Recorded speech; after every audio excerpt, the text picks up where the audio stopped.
What's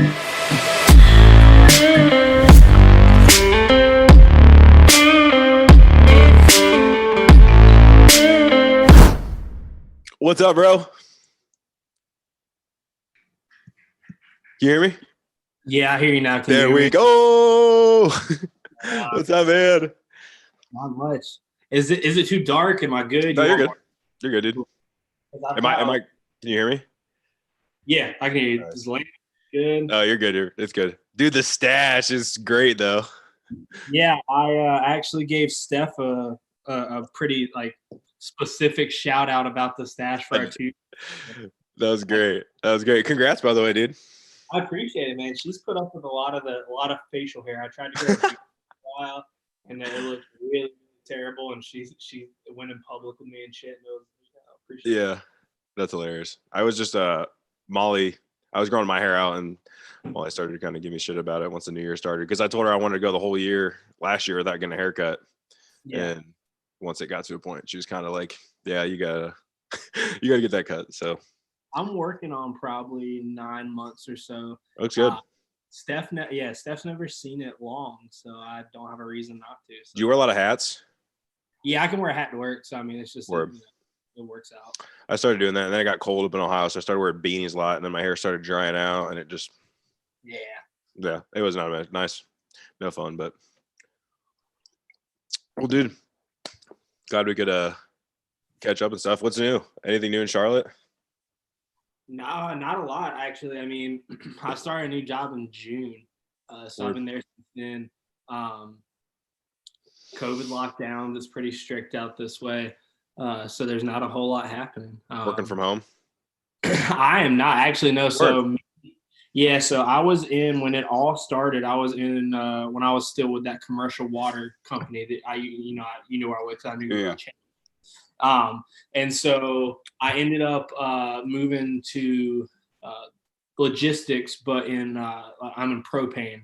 So we do like propane logistics, and that's considered an essential industry as well. Yeah. They can have us in the office, so we've been there. And then Steph works for their like our county government, so they're an essential. Been there too. Yeah, she actually has gotten like the past like 2 weeks and then one more week to work from home. The county sent everybody home for like 3 weeks or something like that to kind of slow that curve. So she's got to work from home. I got to work from home for like a couple weeks during like my training. So, Yeah. but I mean, that's honestly that's one of my next like when I get a new job, that's one of my requirements is at least like a hybrid schedule. Remote. Yeah. That's Yeah. cool.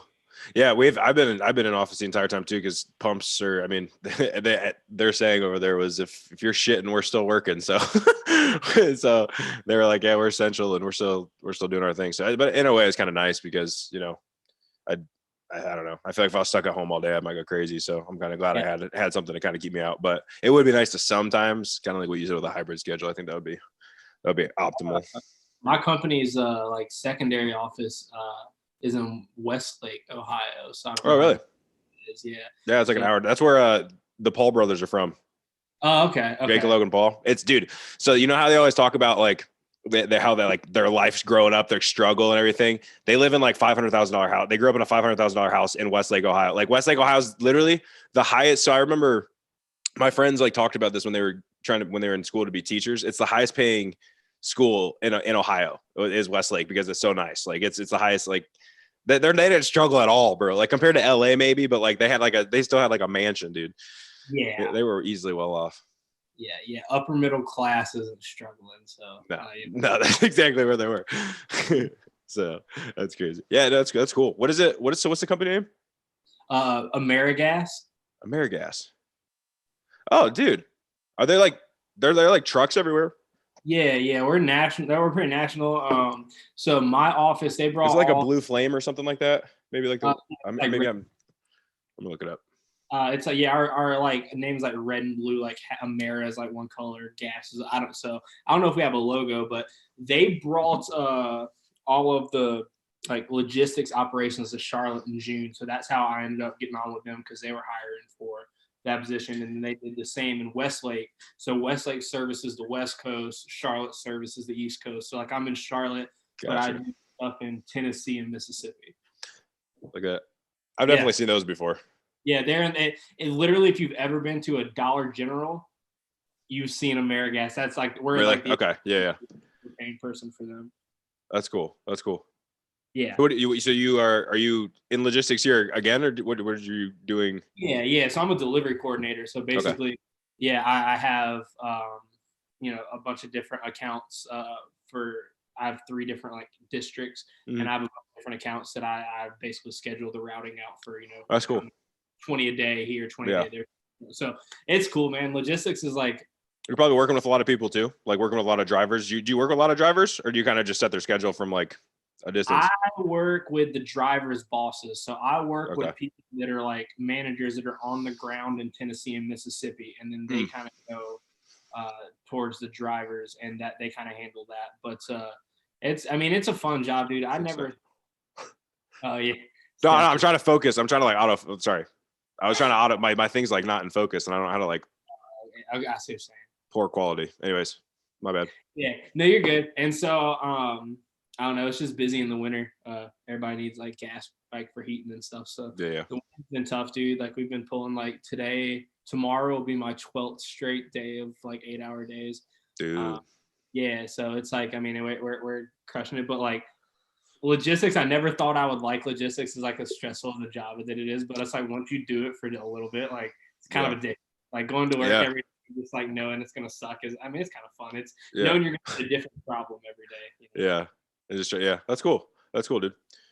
I think it'd be a lot of fun to work with like those kind of people too, because it's like they're just all like in and out, and like so I feel like in in some offices, like I hear some of my buddies talk about corporate offices, there's just so many people that are just just bullshit, like your typical Gary's on a Monday morning, like a typical case of the Mondays. But like in a business like that, and like stuff I found with like a pump company in an industry like that, it's guys are just like they're not there to kind of bullshit around. They're just like, what do you need done? It's kind of more straightforward, maybe.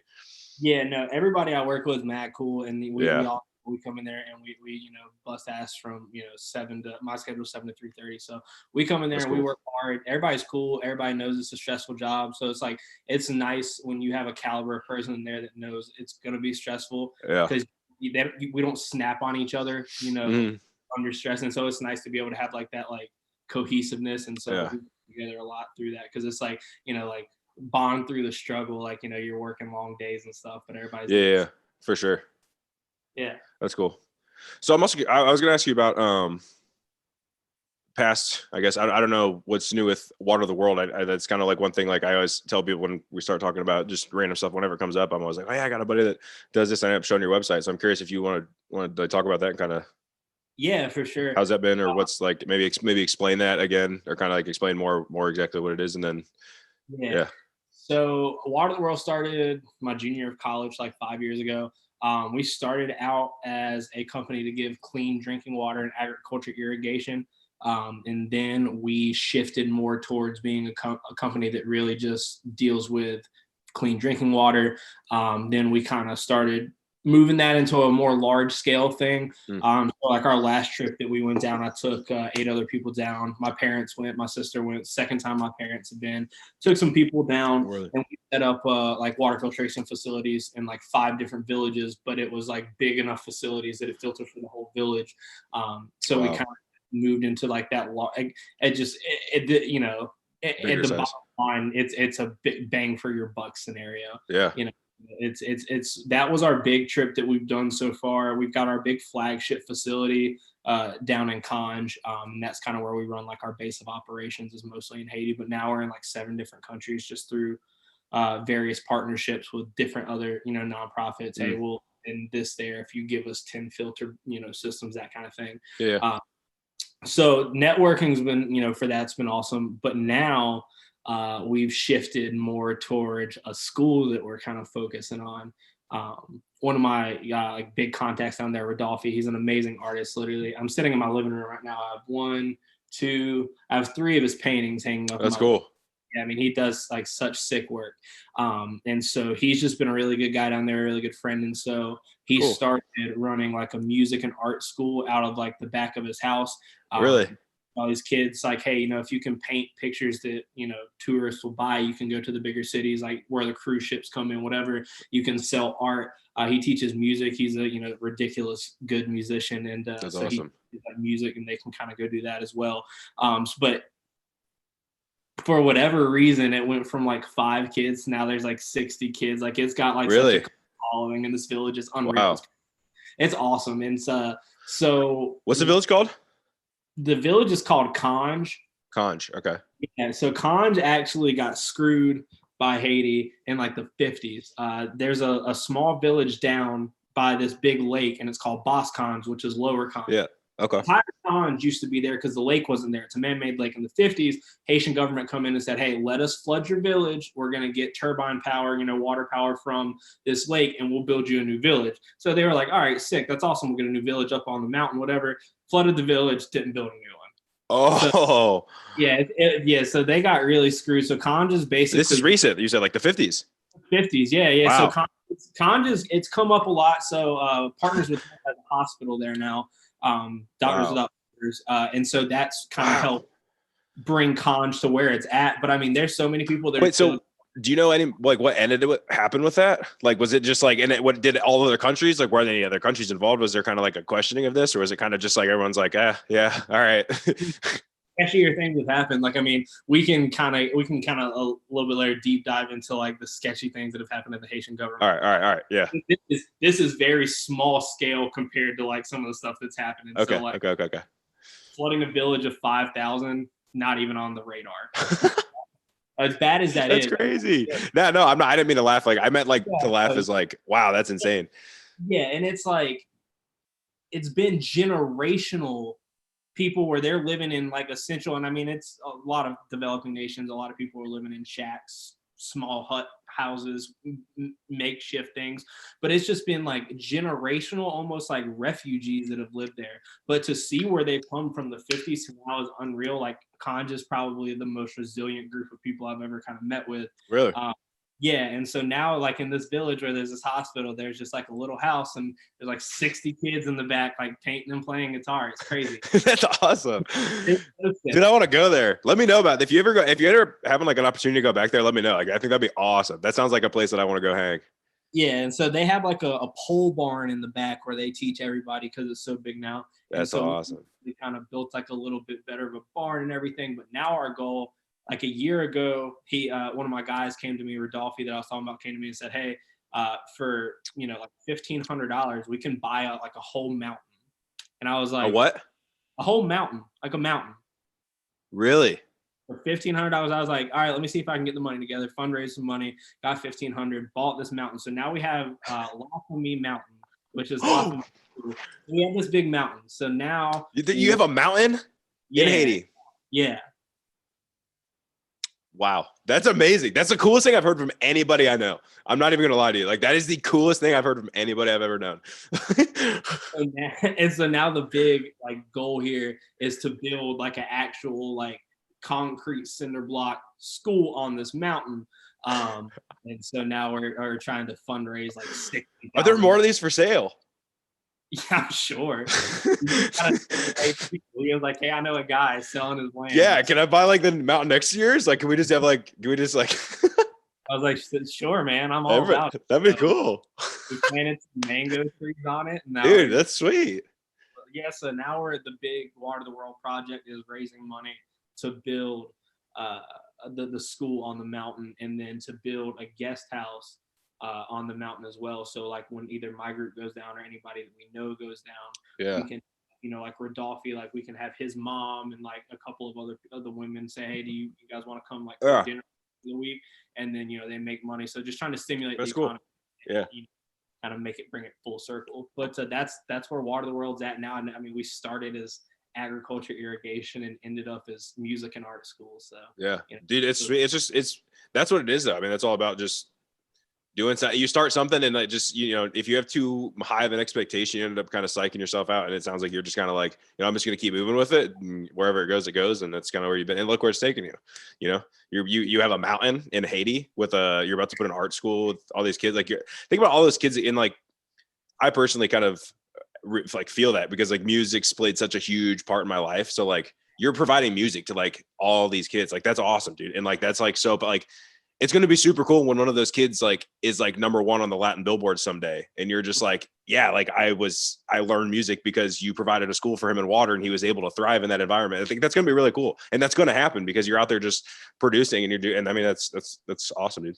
It's so funny. Anytime we go to Haiti, I'll put out like a Facebook post and be like, hey, if I got any guitars or any kind of instruments. And it's just like, it's funny when you get off the plane in Haiti and people are grabbing like, you know, hiking packs and like the normal like missionary look. And then it's like, oh, we're waiting for 15 guitar cases. Dude, I have, yes, let me know. I have like, so I have literally this one you can have. I'll give you this one. And then there's another one over there that I have that I like kind of got on Facebook Marketplace like a couple summers ago and I started finding all these really cheap guitars. And so I bought like, so I will happily, I'll send you like with like two of them that I have that Molly's been trying to get me to get rid of anyway. So like, absolutely. Nice. For sure. Let me know next time you do that. I'll come down next time I'm down there. One of my parents comes up, I'll send them back with them. And yeah.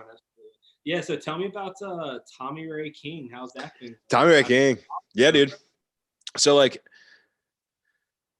it's Tommy Ray King. Like, I guess I really wanted a band. Like, I was really jealous. I've just spent so much time watching like interviews and like watching like old clips of bands and stuff like that. And I really wanted a band, but I couldn't find a band. And so I was just like, well, I'm going to make my own band. And so my dad's name is Thomas Ray. And like, he used to play music at Cedar Point back when he was a kid, or when he was in like his college age. He played bass in a band up there. And he went by Ray. And so Tommy Ray is that. And then King is like an old family name. It's like we go to the King family reunion every year. It's like from my dad's side of the family is I think like my grandma's side or something like that. But it was just also like I didn't want to just make up some corny name, but I also just kind of wanted something that was, you know, had a reason behind it. So went with that. But dude, it's been funny. Like when I play at like at our bar in Ashland at Riley's, it's like I do a lot of like country music just because that's just what I know and that's what I played in Clayton. Yeah. But like it's honestly been a lot of fun, like learning like discovering some new music and like trying to figure out some new stuff, because like as fun as country is, and it's like I'll always like a couple country songs, but like it's been fun kind of discovering like what am I kind of music am I going to make. And so it's kind of like what I've been finding is like this is kind of like bluesy. I really feel that blues vibe. I definitely take stuff from country. Like I think country has a lot of good sentiment in their songs, if you want to like in their writing. But I don't know. Well, Call Me Home had a real bluesy vibe to it. I really vibe with that. Thanks. Yeah, that's good. Yeah, exactly. That kind of music. I am trying to be like a little bit of that, a little bit of like maybe a little bit rocky in some songs, like maybe like Chris Stapleton, but like more not so country, more rocky than Chris Stapleton, but still that kind of like Stevie Ray, Chris Stapleton, that kind of like those kind of guys. So something like that. I don't know. We're still learning, but it's fun, dude. Maybe I'm crazy and tell you. I mean, you might not remember any of this, but speaking of like music, and then you had mentioned Clayton. Do you remember when it probably had to have been right after you moved from Ohio? Like we were young, high school, where we went through like probably like a 2-week phase where we were gonna try to like get on tour with Lecrae as Christian rappers, bro. Yeah, dude. No, my videos are still on YouTube. If you look up my name on YouTube, they're still all on YouTube, bro. Oh man, I was like, I mean, I don't know why. 116 click, dude. Funny that like that came up now because it ran through my head like probably like 3 weeks to a month ago for whatever reason. I was like, one time I thought I was gonna get on tour with Lecrae. It looked great, dude. We could have, low-key. Hold on, I'm literally gonna show you this because it's still on there right now. Yeah, I wish we would never recorded something back in the day, and I really wish we would have, because that would have been. So happy that you remember that, because I was like going into that, I was like, if he's like, what are you talking about? No. Nice. Shit, I'm playing that on the TV out there. That's so funny. I was connected to the Roku. Yeah. The Ohio State jersey. Terrell Pryor. I remember that. That's amazing. I'm so glad this came up. Your life could have been saved because you let your soul be reached. That's amazing. That is unreal. Oh, dude, that's crazy. I'm so glad that we lived in the age that we did live in, though, just for the sake of like, yeah, there's a lot of fucked up shit, man. But like, it is so sorry. Excuse me. There's a lot of messed up stuff in our age, but like, dude, it's so cool just to like be able to go back and watch stuff that we did when we were kids. Like you hear about my dad's parents, like, oh, I don't really remember when I was a kid, like, you know, blah, blah, blah, stuff like that. It's like, no, like I remember everything because it was all recorded. Yeah. What's crazy is like, I mean, just going since we just went back into the treasure trove of early high school. There we go. Sorry. No, you're good. We're going back into the treasure trove of early high school videos. Do you remember Wesley Williams from high school? Yes. I do now. Yep. I had to think for a second. Friends probably like 6 months ago. And for whatever reason, I don't know, it's like Rain Man, I guess. Like I feel like for whatever reason, it just like a bunch of different like pinball connections went off in my head. And I was like, I'm pretty sure there's a video of him and Chandler Thames doing the jerk on Clayton High School's campus. So I just deep dove into YouTube and found like a video from like 2010 of them just like doing the really popular like you're the jerk. You're a jerk. So on there. Dude, did he have red Converse on? Yep. I know exactly what you're talking about. Bro, it was outside right there by where like the ag and like yeah. That like on the courtyard area thing. Or not whatever it is, like the outside eating, yeah. Dude, Clayton High School. So like I gotta tell you, like people in Ashland don't like understand like okay, I don't know how to explain this. Like, so where I live in Ashland, I live an hour and 20 minutes ish north of Columbus, and then like an hour south of Cleveland. Those are like the biggest cities. So I'm literally, bro, like in between Raleigh and Charlotte, in the middle of it, like nothing's there. That's pretty much where I live. So like there's like 800 kids maybe at our school, 1,000, something like that. It's real. I mean, it's like tiny, and like everybody in like the town's tiny. So like moving to Clayton was literally the best thing that's ever happened to me. Like I went from like a small town school to like Degrassi or something, you know what I mean? It's like legit, like real school. Like it was like public school. Like Clayton was the definition of public school. I grew chest hair by going to Clayton. Like it just turns like boys into men. We had a smoking square. Like everybody thinks it's so funny. Do you remember that like you could get smoking passes if you were like old enough to get us and go out, and like there's that yellow square in the parking lot that you could like go. Like Clayton was just insane. And like the way like, dude, we would get away with so much stuff. Like I would like ask, I had Mrs. Warwick, shout out to the best substitute teacher ever.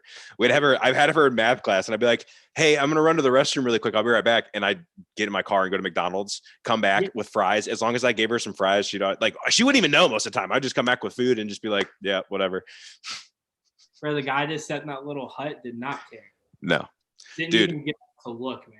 So confessions of high school football with you. I got to tell you some shit that I've never told anybody about high school football just because it was never like a thing. So remember I long snapped? Yes. So, bro. So this is how practice would work for me and Andrew Latham. Like this is how practice in the holder. Whoever was the holder, it was Andrew Latham was the holder. I was a snapper, and then Nick Christensen was the kicker. And Naga. It was Nick Christensen and Naga. So like I know we said no name dropping, but like that's cool. Like Naga and them are cool. Like we're cool with them. It's not like we're not telling dirt about them. But anyways, so our practice would go like this. We'd come up to the practice field. We'd all like do our stretches and stuff, do all that stuff, whatever. We'd break apart into individual positions. Yeah. And when we do that, we would go down to the game field. Yeah. We'd snap and kick for like a couple minutes and then go to McDonald's for like 30, 45 minutes and just sit there and chill, get a drink, come back, snap and kick a couple more, and then come up right when you guys were finishing conditioning. I'm not like extraordinarily surprised by that.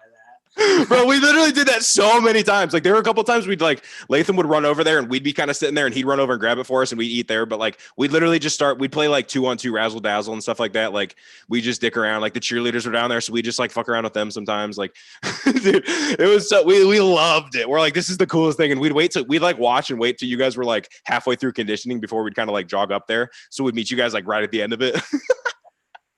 I explained Clayton High School to some people in Charlotte as well, and people are like, "Is that like a parallel universe? Like, is like Clayton like a real place?" Like when I tried to explain, I went to high school, which was just like preppy kids from the north, and when like obviously I'm not a preppy kid from the north, and I try to explain my life story, they're like, "What is this Looney Tune ass town?" That, like, dude, Clayton's insane, bro, because it's like so ghetto and so preppy and so white, but so country.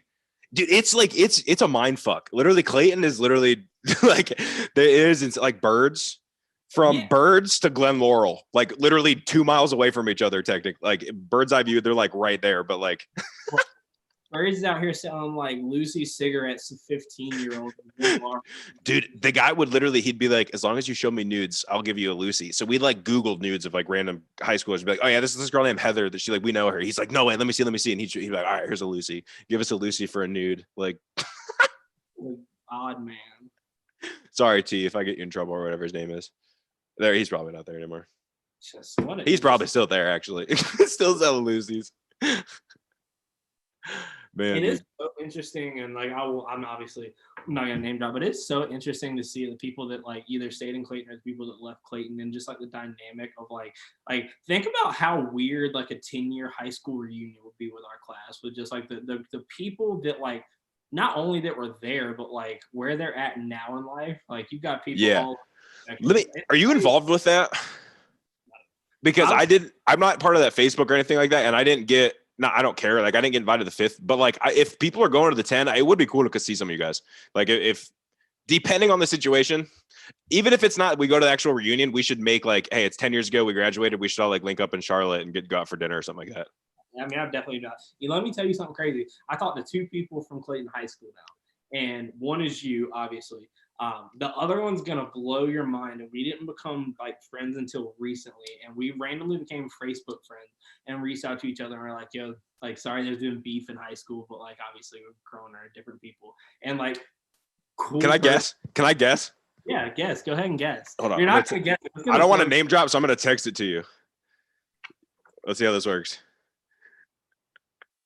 If it's this person, I'm gonna be so mad because I don't like this person that I'm texting you. No. Okay. That door is no. That door was shut. It's always been shut, dude. No thing. Okay, anyways. No, I'm gonna name drop because it's cool. She's cool. She's super cool. Allie Clark. Allie Clark. No way. Yeah, remember we had a lot of beef in high school because like dude, you had beef with you would just like, you were a troll. Like you just like trolled around and just like troll. That's a fact. You like to just stir up the pot. Like you just well, I don't know. We just like really did not like each other, and like we went to prom our junior year of high school, not together, but just in the same group, and we absolutely hated each other. Really? I mean, what like not on speaking terms, didn't like each other. And now, like we kind of do the same thing we're doing now. We'll just like if we see something on Facebook from like somebody from Clayton, I'll just be like, please tell me you saw this, and yeah, it's funny, but it's like those are the 2 people from high school that I talked to. That's crazy. I would not have expected that at all. Allie Clark. Good for her. Well, I wonder what she's up to. What is she up to? Shout out to Allie Clark, by the way. Clayton High School, 2012. A super sick organization in Clayton, actually. Really? Yeah, I don't know if I can drop it. Okay, like, that's fine. Well, it's cool. It's cool. Well, she shares stuff on her Instagram about it. You don't have to say the name. You can explain it, maybe. It's a home for I guess like young girls that have come from a bad situation. You know, different. That's cool. Yeah, and so she works there, and it's a really awesome organization. So follow Allie Clark for some updates on that. Yeah. I know my parents like our church will take like stuff over to that, to that ministry and stuff. Amelia Church Road. No. We go to a church in Garner. Oh, what was that church on Amelia Church Road? Was it literally called Amelia Church? There for a while because we literally live in the neighborhood behind. Yeah. we ended up going. We grew up in Mariah, and that's kind of where like all the family. Dude, another thing that was wild about Clayton. So like, I grew up in Ashland. I went to Ashland High School my freshman year. Then my sophomore year, I moved to Indiana, and I lived in Indianapolis for a year before I moved to Clayton. So I went to 3 different high schools. Weirdest thing about Clayton. Not weirdest thing, best thing about Clayton, I should say. The football dinners we had, bro. Remember the giant igloo coolers full of spaghetti? So unreal. Bro, and hold on. Do you remember, have you heard of Coffee Anderson? Yeah. He came and, do you remember when he came and talked to us? Yeah. And now he's like famous. He's like a famous country singer. Yeah, I follow him on Instagram. He's got Same. Yeah, he has that song called Mr. Red, White, and Blue or something like that. It was like on the top. It was like a really popular song. And he came and like talked to us when he was still a worship singer. Yeah, because I also have seen him at like a youth church conference before. Yeah, because he did like the I Am Second thing. Yeah, like it was like when, yeah. Yeah, exactly. Yeah, so yeah, that's crazy. Yes, I do remember that. But like Also, I just do want to touch on the fact that the only reason we had to have those football dinners is because we had people that would go get into some shit between 2:20 out of school and getting back at 5 for a game. Oh yeah, So there'd be people that would come back drunk, like. super stoned. Like, I mean, so we just had to have a collective group. Dude, I remember when people smoked in the locker room, and like there was one time this happened, and like the coach was pissed, and didn't we have to sit in there or something like that? But there was like the coach was pissed about it because like the showers, they smoked in the showers, and it like smelled between the film room and yeah. Dude, I remember I showed up. So you remember we had those nameplates on our lockers. Yeah, he spelt mine like Matthew McConaughey. And like, which it's not how I spell my last name. And he didn't know, but I didn't like. I was just like, all right, that's cool. Like, I'm just gonna be. And then I remember like, Irv and like Tyler Harris like asked me like if I was related to Matthew McConaughey, and I remember it's like my first day there, and dude, I don't know why, but I literally said I was like, oh yeah, he's like my second uncle or something like that. Like, dude, it was like I was like, Clayton shook me, dude. I was like, bro, Clayton was like you said, it's such a melting pot. Like Chris Pretty, my first day at Clayton, comes up and he's like, "Hey man, like we make fun of each other here. If you make fun of people, you'll fit in." And I was like, "Word," which it ended up being true. Like it ended up low key just being like a thing. Like if you can't hang, then you just can't hang. Like that's how you just. Which is kind of. I'm not mad. He was such a nice guy. I just 100% ashamed. I mean, we because me and him grew up playing football together. We've been playing football together since we were probably like 9 or 10 years old. Yeah. And it's just like, man, we grew up together. He went to Riverwood, and I went to Clayton. They're good ass people. Yeah, I mean, amazing people. So it's just, it's crazy. I still am actually to this day, because of us like knowing each other through football. I'm still friends with Chris's mom on Facebook. Like we're cool. That's cool. She's a great lady. So, but dude, Adonis was trying to play basketball at Ohio State. Like he had gotten like you said he was committed to Ohio State, or he was like offered by Ohio State. And damn, sorry, I didn't mean to talk about turn it that way. Anyways, so Molly and I are getting ready to. We just booked our wedding in Charleston at this place, but we're actually really pumped about having a wedding in the South. We looked around all around Ohio, and we're trying to find something, and we just couldn't find anything that we liked. And like there was some stuff, but it was just like ridiculously priced. And we're like, if we're gonna pay this much for a wedding, let's just look somewhere else. We started looking in Charleston and found a place that was definitely a lot cheaper, and a place that we love the South. So I think we'll end up definitely back down there at some point. Yeah. Ohio just sucks, man. It's been gray since we've seen the sun once since like Christmas, literally. That sucks. What's Charlotte like? Is Charlotte like growing, or is it kind of like I've actually only been to Charlotte once for a Panthers game, so I'm curious like what the city is like. Is it like I know Raleigh's very artsy. Is Charlotte kind of super artsy? But Charlotte is now the 16th biggest city in the nation population wise. Really? Only the next one, 15, is San Francisco. So we're only smaller than San Francisco, which is kind of crazy. Wow, that is just crazy. Charlotte's almost separated into boroughs like New York, to be honest with you. Like you have the like greater Charlotte area, but like I live in a neighborhood. I'm not gonna like break it down to all the little neighborhoods, but I typically like the bigger neighborhood that houses mine is like Plaza Midwood. Very artsy, very liberal. But great place. I mean, we have a little house here, but we're also only a mile from like the center of the city. Yeah. But then you have like Noda, another little artsy little borough. You have South End, which I used to live in South End when I first got out of college, and that's like the place for 22, 23-year-old kids. Like, it's like living in like an apartment style frat house. But it's like when I would live there, that's cool. I could walk to like 70 or 80 different restaurants and bars. Like it's crazy. That's cool. But yeah, you just got all these little different pockets. So it's fun because like it's almost like you can go to a different part of the city and just be in just like almost like in a completely different city. Yeah. It's cool. But I really like where we live now. Like we've been here since September. We'll probably stay here for a couple years. Just a good location. So, but Charlotte's cool. It's fun, good weather. It's always pretty temperate down here, but I mean it's far enough from the coast. Yeah. I feel like Charlotte's pretty close to Charleston too. Like 3 hours. Yes, oh yeah. Oh, dude, that's super cool. That's super close. We went down to Savannah for my Stephanie's birthday this past year, and I was only 3.5, and Charleston's 3. So yeah, it's way close. That's awesome. Yeah. That's a cool location. What's you talked earlier. I definitely did want to like talk about this because you sparked my interest. What's the dark side of Haiti? I just want to touch on this because you definitely made a point about that. So I definitely want to hear. It's just like it's almost like you have to almost like shake your head and like laugh because there's nothing else. So, for example, there's like this oligarch named Dimitri Vorbe, right? And so he wanted this. He runs a company called Sogner, which is like an energy company in Haiti. So he wanted to like overcharge for this energy contract, and a company from Taiwan beat him out. I think the number was like 125, 150 million dollars, something like that. I mean, but not a small number. Like, Yeah, that makes sense. And so they're starting to this time like Taiwanese is that this company from Taiwan. I'm not sure how to use Taiwan plurally.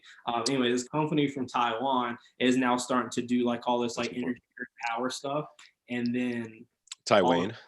This guy just pays armed gangs to like go cut down the power lines, and it's like either I can provide you energy or no one can, and it's just like it's like come on, that's ridiculous. Yeah. Like it's literally like it's honestly like child feuds. It's just like petty stuff all the time. And so, but is it because there's like maybe not because there's not much enough of a government to like stop it or? Well, the government's just super corrupt. As far as I'm concerned, the president there now, Jovenel Moise, I from the people that I know that live full time in Haiti is like expats. They're big fans, and so I don't have any problem with Jovenel. But before him, the president was Sweet Mickey. It was Michael Martelli. He was an R&B singer in Haiti before he became president. So it's almost like Donald Trump being a show guy and whatever. But anyway, before all that happened, there was a big oil deal with Venezuela to get like $5 billion for like cheaper oil. And it was supposed to like take all the money that Haiti made out of that deal, put it into like economic stimulation, all that kind of stuff. And none of that really happened. And it was supposed to like kind of help from like after the earthquake and that kind of thing. And it's just, it's the government, is very corrupt, and just like almost every, developing nation that's struggling to get on its feet is a lot of time. Because now they're trying to overthrow the government. So you've got rebel coups and that kind of stuff. And you can never be stable if that's like happening. But I mean, it's just like, I don't know. Haiti also gets a super bad rap because we were like, people were wanting to cancel our last trip because the level 4 travel advisory is like level 4 from the U.S. Embassy is the high as it goes. Level 4 is do not travel. And so it's because of civil unrest and this and that. But, I have people on the ground and I'm like, if they say it's safe, I think it's safe. So we end up going and nothing happened. But like, just because Haiti's, going through some issues and this and that, putting a level 4 on there, kind of limits tourism and that kind of thing. So it's just like that combined with like, the COVID stuff. It's, Haiti gets an unfair rap, and I think that, the people suffer for that. Yeah. Let's go. You're down there trying to, I mean, have you been, when was the last time you went down?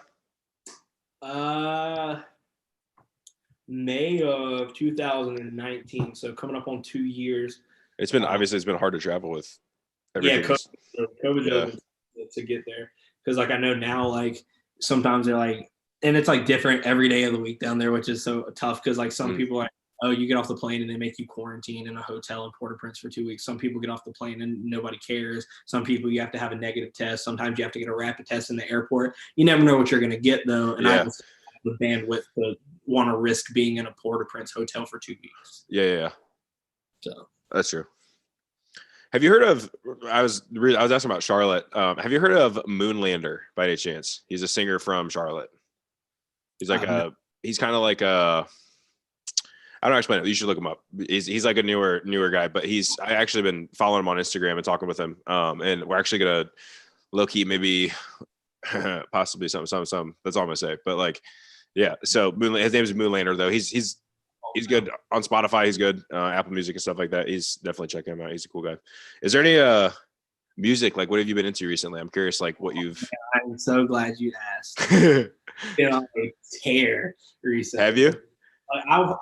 So I started watching Community. We've been watching. Dude, Troy and I'm into the morning. Dude, we love this shit.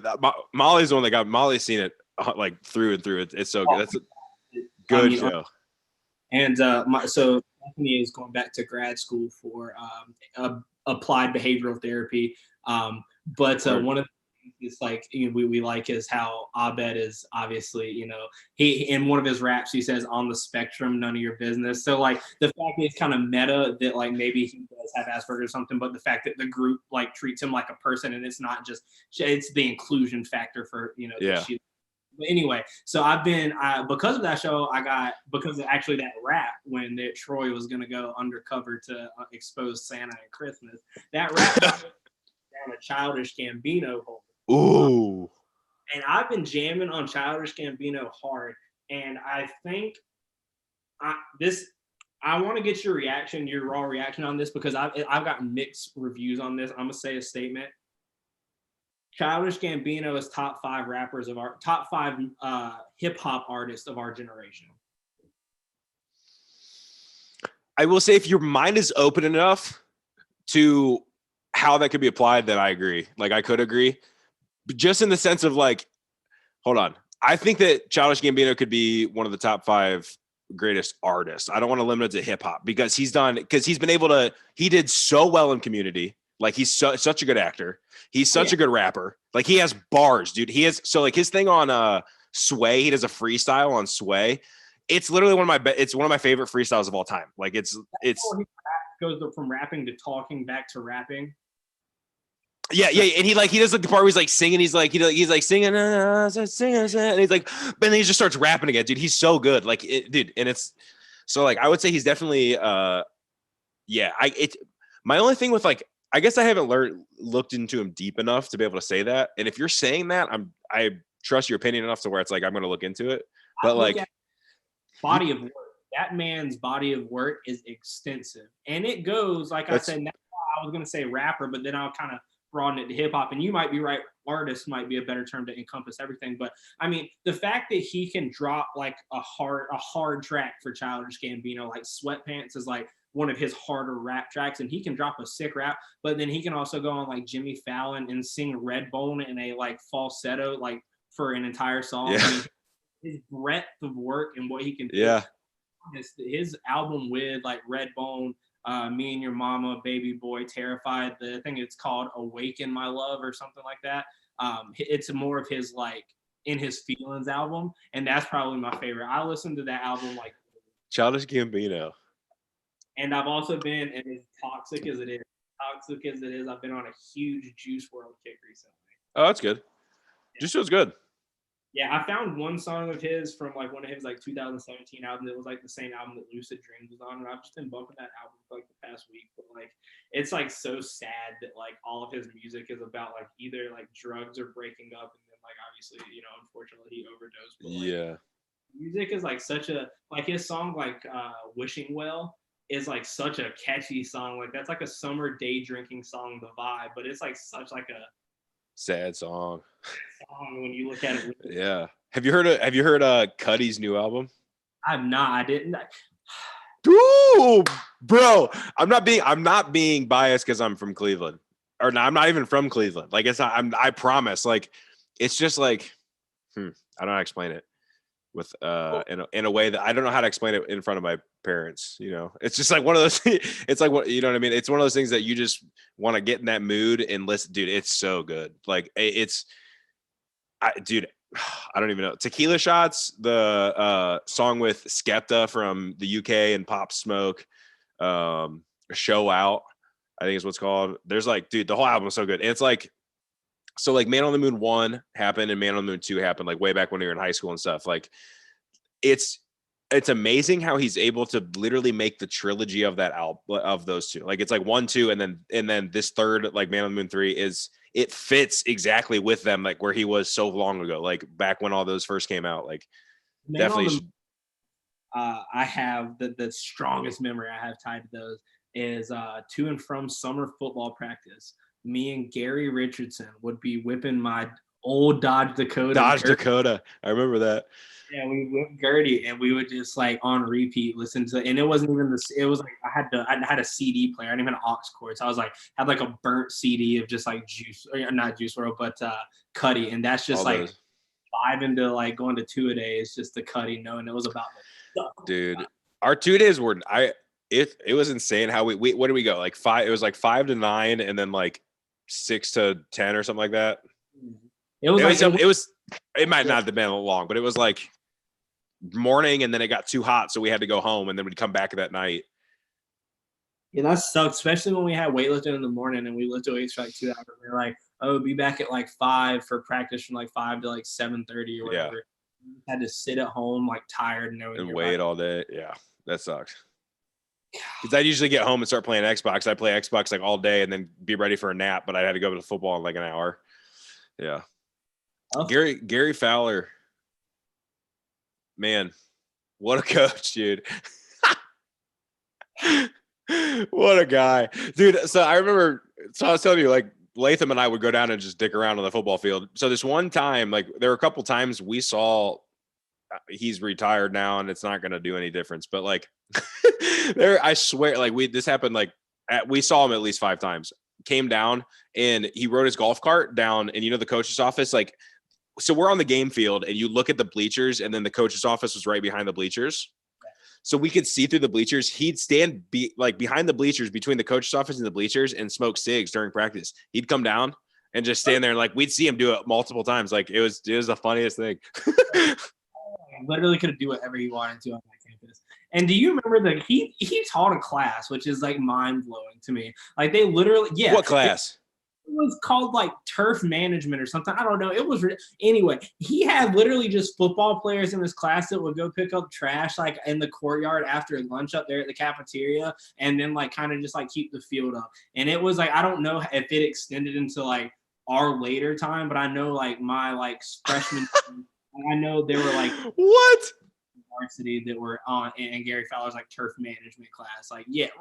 Could do whatever he wanted to. Gary Fowler, I mean, do you know he sells real estate now? I don't know if you know that. Gary Fowler has a business card that says it's a picture of him on the sidelines with, I'm pretty sure, don't quote me on this part. I know the visor is like, you know how he used to do the upside down backward visor? He's like pacing the sideline in this picture. His real estate card says Coach Gary Fowler on it. I mean, that man is so ingrained. I'm good for him. Yeah. In a way, like I love that man, dude. Like he's such a. Like, I have no words for him, but like, dude. So this is my experience with Gary Fowler. So I show up to Clayton, and I walk up like it's not even before 2 days started before your junior year. It was like I moved to Clayton in like early June of right before our junior year. So like it was like summer.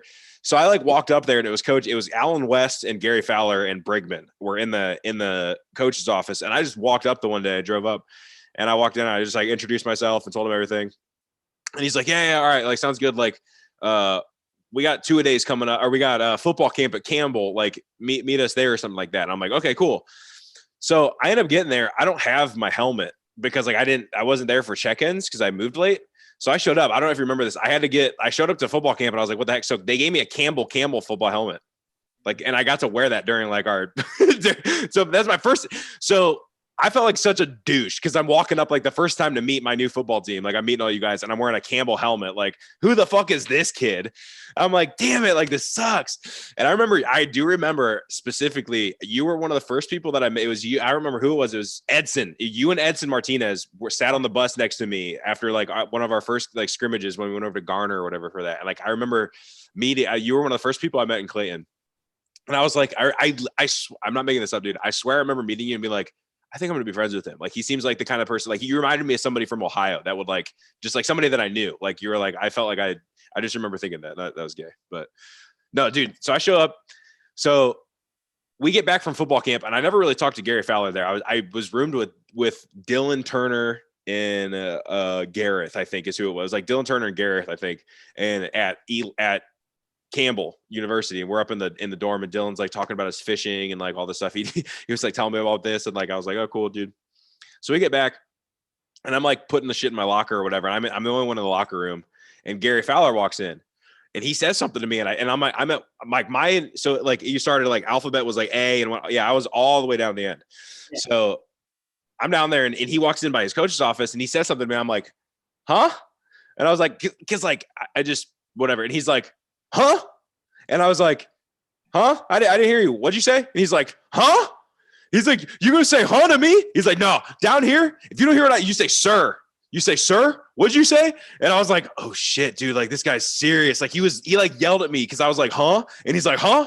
Don't say huh. You say sir down here. And I was like, oh shit. So like that's like ever since then, my manners have been just like, oh yes, sir. Yes, ma'am. Like, yes, sir. What'd you say? Gary Fowler. He's ahead of me, dude. God, Gary Fowler. Yeah, football is such a Clayton football is such a all over the board. Dude, Brigman one time grabbed my face mask, and because I played tight end, and he was like yelling at me for whatever reason, and he grabs my face mask, and he's like yelling at me, and I have a visor on, and he's like spitting dip on, like there was dip on. I remember like running away, like seeing dip on my visor. Like, dude, what the hell? Yeah, Clayton high school football, man. That's Alan West and my dad were like super good friends in high school. Really? Yeah, they used to hang out all the time in high school. Apparently, he goes to my dad's church like sometimes. His daughter, and his wife, and them go to my dad's church. So I guess he sees him every once in a while. Yeah, I think he still coaches there. He might. Yeah, I know Anthony Barber doesn't coach there anymore. I don't think Brigman coaches there anymore. What was his name? The barber that was a year younger than us. His son. Yeah. Did he play? He played somewhere, didn't he? I think he ran track at NC State, but I'm not 100. I know he went to NC State, so I'm pretty sure he ran track. But I think you're right. But yeah, I'm pretty sure he did compete collegiately. Yeah. Who else? But, so I'm curious. Like, do you recognize? Like, I'm trying to think about all the people that we had some like good athletes. Gary played at Western Carolina. Daquan played at Navy. What's his name? The tight end, tall kid that played at ECU. He was a year younger than us. Yes. Yeah. Dude, we had a lot of Daryl Fleming played somewhere. He played at like a smaller school, but he played up there.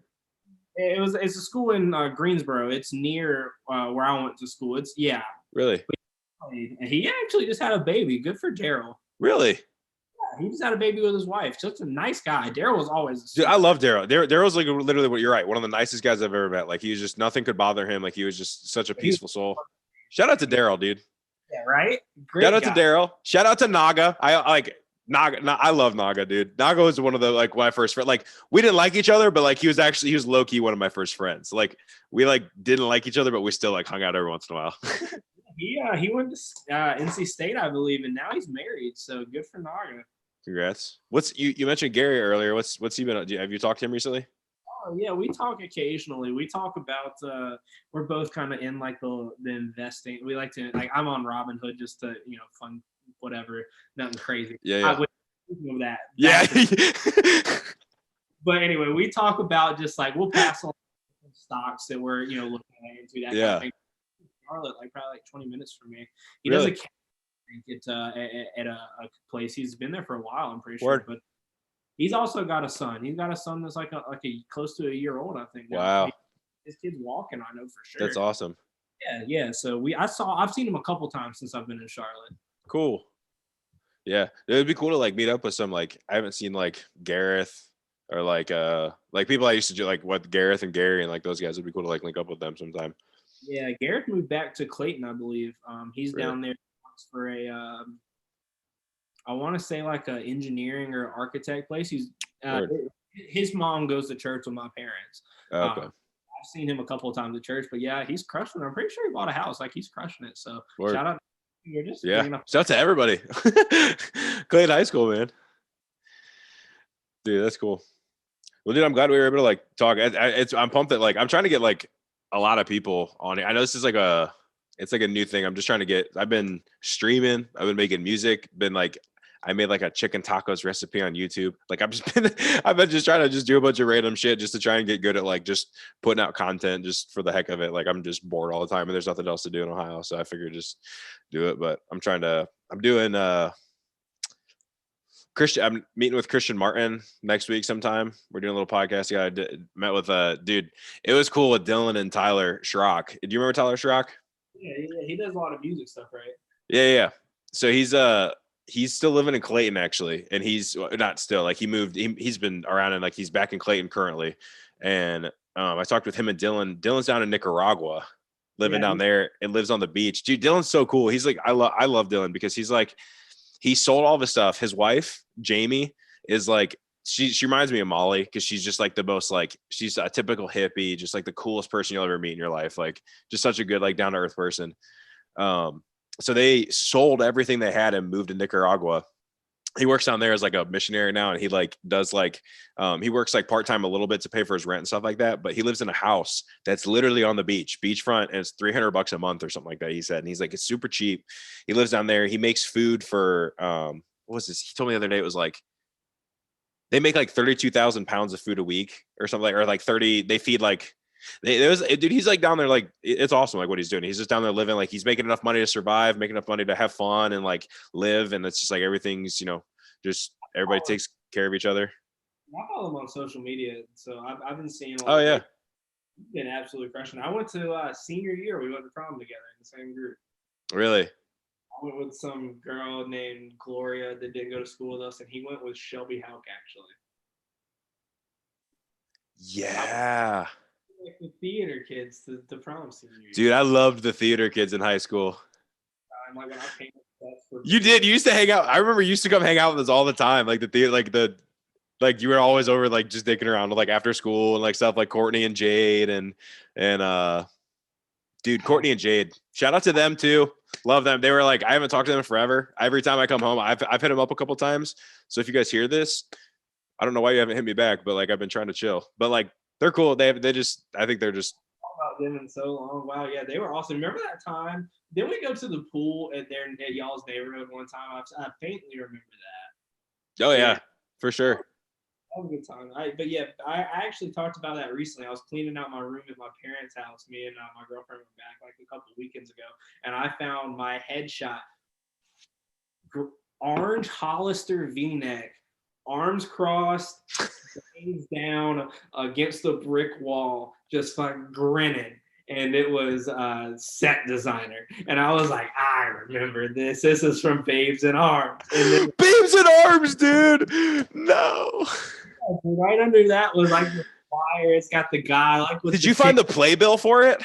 Yeah, I have the poster that's like the playbill picture on the front. I'll send you a picture of it. It's still at my mom's house. Oh, no. It's like a pencil drawing where they're in front of a box office, and it's the guy like calling up the tickets, like a nice. Yeah. Dude, I know what you know. I remember like I was leaned up against that brick thing. I had a blue flannel on, and I remember like what you're talking about. We were like leaned up against that, and like I had done that, dude. So that was like, I think that was like spring or something. But I had done that. I went on this diet where like when I first moved to Clayton, I was like 260, 270, and like our junior year, I just dropped like 80 pounds super quick, and I got down to like 205. And I looked really weird though. Like just a fun fact about it. Like it was, anyways. Dude, Clayton was nuts back in the day. Theater, Tiffany Ryan. Shout out to Tiffany Ryan. I haven't thought about Tiffany Ryan in a long time either. Yeah, great. There's a lot of people that I've like, I know we're name dropping. I know we talked about this. When we met at Bojangles, we talked about Cody Powell, but I still have not talked to him. I know he came up to Ohio, went to school up here for a minute. I don't know if he's back in Clayton or what he's doing, but I saw Powell like maybe 2 or 3 Black Fridays ago at Walmart, and that's the last time I've seen him. He's still, as far as I know, I'm pretty sure he's still dating Courtney, and they're doing great. So shout out to Cody. He's another kid like Chris Pretty. We played football and baseball together ever since we were. So yeah, man, just crazy. To now, like just the gears are going reminiscing. Yeah. I've definitely like it's same thing kind of happened when I was talking with Dylan and them. It's just like it's cool to like once I start talking with you and like it just like takes me back to like just back, you know. Yeah. Like we'd have lunch every day. Like it's funny that I'm about to meet with Christian because like do you remember like there was like that lunch bunch that we had. I think we called it the lunch bunch, and it was like you, me, Christian, Grace, Morgan. Was it Grace Morgan? Yeah, Kayla Oringer was also. Yeah, Kayla Oringer and Amanda Height. That was wow. That's crazy, man. That was, dude. I was thinking about just all the. You guys were kind of like my first friends. Like that was my junior year. So you guys were kind of like that's what I'm saying is like when during football started before school, I like met you and like you were like, yeah, like you can eat lunch with me. So I remember hanging out with you guys, and that's how I met all of them was because like you and your suits, dude, your suit coats for football were you used to dress so dope. You had so many different suits. Like that. Remember that green one you had? Okay, so morbid turn to fun story. Anyway, my grandfather passed in like July of this year, and he had so many different color suit jackets, and I would always go to his house on Thursday nights to cop like a different color suit jacket for Fridays. And so when we were kind of going through everything, cleaning up the house, my mom was like, "Do you want any of these suit jackets?" And I was like, "I want the green one and the pink one." And they're hanging in like the hall closet in my house right now, where I still have them. Like, I will always keep those suit jackets. That green one is, I remember those. You look like a highlighter just walking around. Oh, what a time. And then we got to wear game day jerseys. We thought we were like Hoover High School for 2 days. Dude, I couldn't tell. Like half the time, what was the rule about it? Like you could either wear a jersey or a button up or something. Wasn't there a rule? It was like we could wear our jerseys for home games, but had to dress for away games, or wear our jerseys for away games, but dress for home games. I don't know if there was a rule. I think it was whatever the coaches felt that week. Remember when we finally got rid of those terrible Nike jerseys and got those Under Armour jerseys? Yeah. We just had new uniforms in our lockers. Everybody just went absolutely crazy. The coach surprised when Coach Fowler surprised us with them. There were so many rumors floating around because we were like pretty sure we were getting them, and they were like, "Here, we're getting the ones in the briefcase with the cleats where you open it up and you got the whole thing, gloves, like cleats." And I'm like, "Bro, we're not getting that. This is a public high school, bro." Getting mass-produced East Bay magazine catalog jerseys, and we're gonna like it. Like half of our numbers are going to be peeled off before our first game. That was the first to me. I'd never. No, but those are nice. Yeah, those. Okay, hold on. Not nice. They were not. They were better, but like they were definitely. Do you remember? Like I asked for I remember asking for like an extra large, and I got one, and it fit. Dude, it was so tight. Like it was stupid. They did not fit. They did not. It hurt. They're not actually. So Clayton's been made like a pretty deep playoff run like the past like 2 or 3 years, and I went to a couple of their games whenever I've been home for the weekend. They have like black jerseys now that are ridiculous. They are so sick. Really? They were. Yeah, that one was sweet, like alternative or something. They had black jerseys with like matte. I forget what color, but it was either matte blue or matte black helmets. Like, I mean, it was unreal. That was as close to like college level like appearance that I've seen from like a high school football. Yeah, dude, that's sweet. Third or fourth round of the playoffs, like you get a little bit more when we go like 7-1 and drive 2 hours to New Bern to lose 42. Dude, that happened literally, bro. That happened both of our years. My junior and senior year, we lost to New Bern both times. The first year we got home field advantage for the first round against Hogwarts, and which we won. We beat Hogwarts the first round. Second round, we drove to New Bern and got the shit kicked out of us. First round, our senior year, drove to New Bern, got the shit kicked out of us, broke my collarbone that Friday night, had to go Saturday morning to tour High Point with a broken collarbone. Tour in college with a broken collarbone because the New Bern team had a ridiculous amount of I think it was like 13 or 14 like Division I commits. Like that. So that DN, that guy that played DN and tight end is in the NFL right now. Right. I mean, Dude, their quarterback, didn't he go to NC State and he played baseball and football at NC State and had like he pitched at NC State or something like that, and then like he won the game himself. He pitched all 9 innings, didn't let up a single run, and then hit a walk-off home run in the bottom of the 9th inning himself and won the game himself. I mean, they just had a team full of just like freaks of nature. And I'm all for like hyping up your team, but you got to know that like our coaching staff going in there talking about we can pull off an upset is like, that is a very far stretch, man. Like we have like 2 or 3 people going to college. They've got an ACC roster. Like, I mean, like they literally had an ACC. This isn't Rudy. Like I'm flipping underdog, but this isn't Rudy. Dude, I remember that. But I do remember though, I think our senior year, do you remember like we stopped at the buffet place on the way there?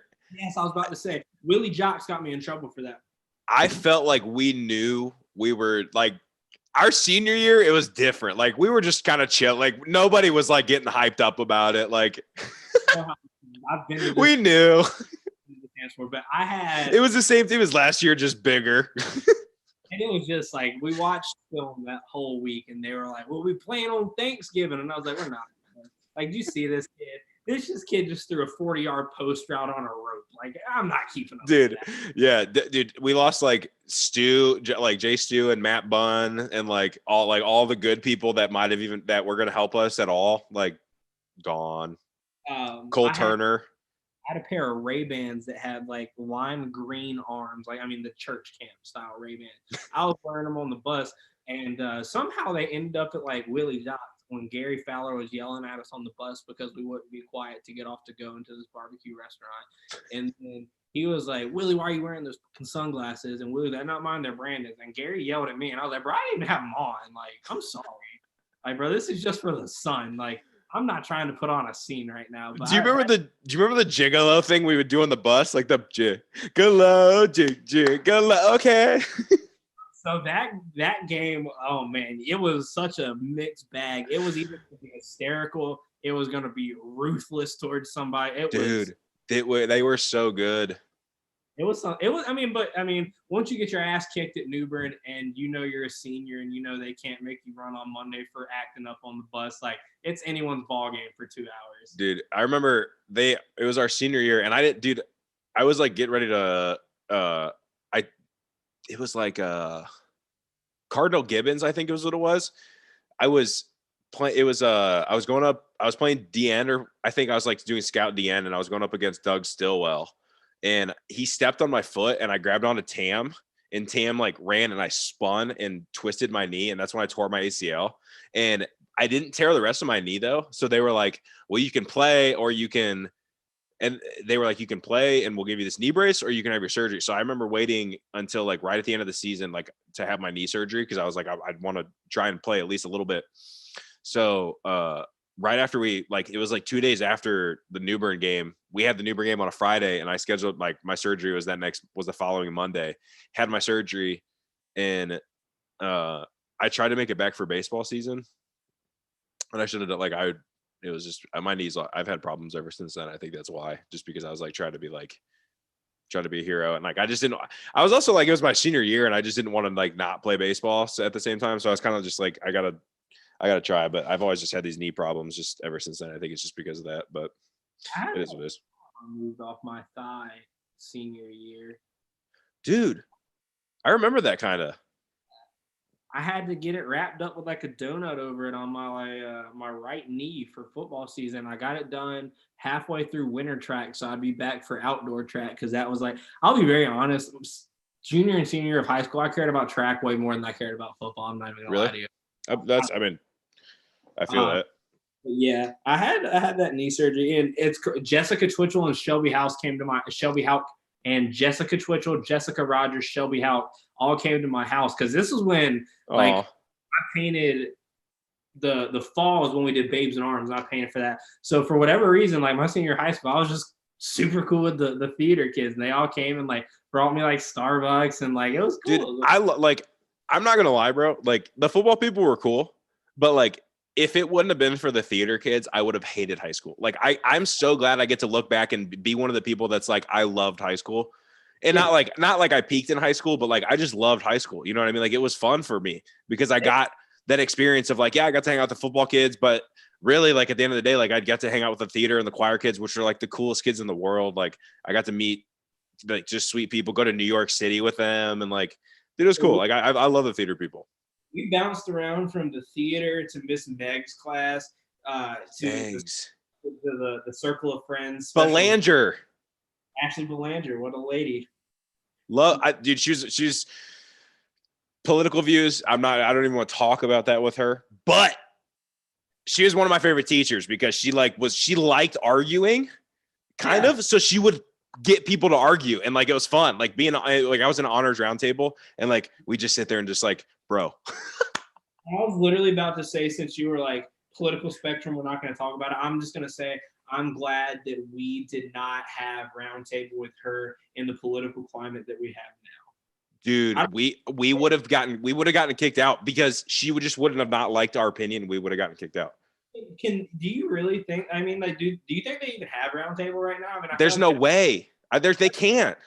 You can't have a touchy class like that in the where we're at right now. I mean, people would cry, bro. So what I was about to tell you is I fucked up so bad this one time in a round table. So there, and I was trying to be like, I didn't mean to be malicious. I was trying to be like super good Christian guy. And so like we were doing it was called like speed debating. And it was her idea of like speed dating where she'd have like half the class stand in the middle and then the other class on the outside. And she'd give you a topic and you'd each talk for 30 seconds and then you'd move to the next person and then new topic, each talk for 30 seconds about it. Like I'd have 30 seconds, the other person would have 30 seconds and then new topic. So she goes, homosexual marriage, go. And I'm like, well, I grew up a Christian. It's not something I necessarily believe in. I think it's, I guess, everybody has their choice, but at the same time, I believe it's something that God tells us not to do. And so it's not something I'm going to partake in. And, anybody that partakes in homosexuality, I think will be judged on their own someday. But again, that's up to them. And she goes, okay, switch. And the girl goes, I'm a lesbian. And I sat down. I was just like, I'm so sorry. Like I'm so sorry. And like, she was actually low-key really cool about it.